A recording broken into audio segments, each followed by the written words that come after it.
Supreme कोर्टात आता विवाहित महिलांसाठी काहीशी धक्कादायक बातमी, कारण नवऱ्याच्या संपत्तीवरती बायकोचा पूर्ण अधिकार असत नाही असा महत्त्वाचा निकाल सुप्रीम कोर्टाने दिलाय। सुप्रीम कोर्टाने नेमका काय निकाल दिलेला आहे पाहूया त्या संदर्भातला हा सविस्तर रिपोर्ट।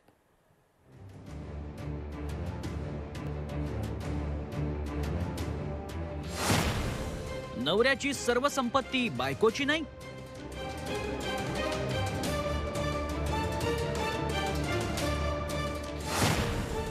सुप्रीम कोर्टाच्या निर्णयामुळे खळबळ।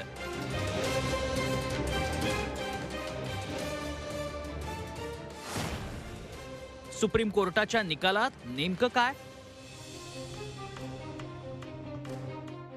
नवऱ्याच्या निधनानंतर त्याची सगळी संपत्ती बायकोची असते असा सर्वसाधारण समज आहे।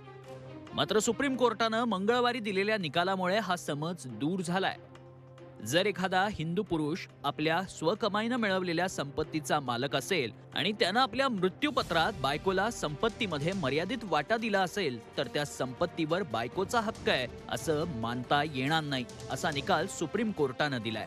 न्यायमूर्ती संजय किशन कौल आणि न्यायमूर्ती एम सुंदरेश यांच्या खंडपीठानं हा निकाल दिला।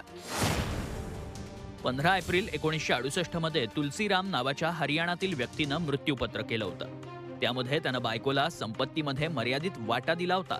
17 नोव्हेंबर 1969 रोजी तुलसीरामचं निधन झालं। त्यानंतर त्याच्या बायकोनं संपूर्ण मालमत्तेवर दावा केला होता। मात्र सुप्रीम कोर्टानं नवऱ्याच्या स्वअर्जित मालमत्तेवर बायकोचा संपूर्ण अधिकार असत नाही असा निकाल दिला।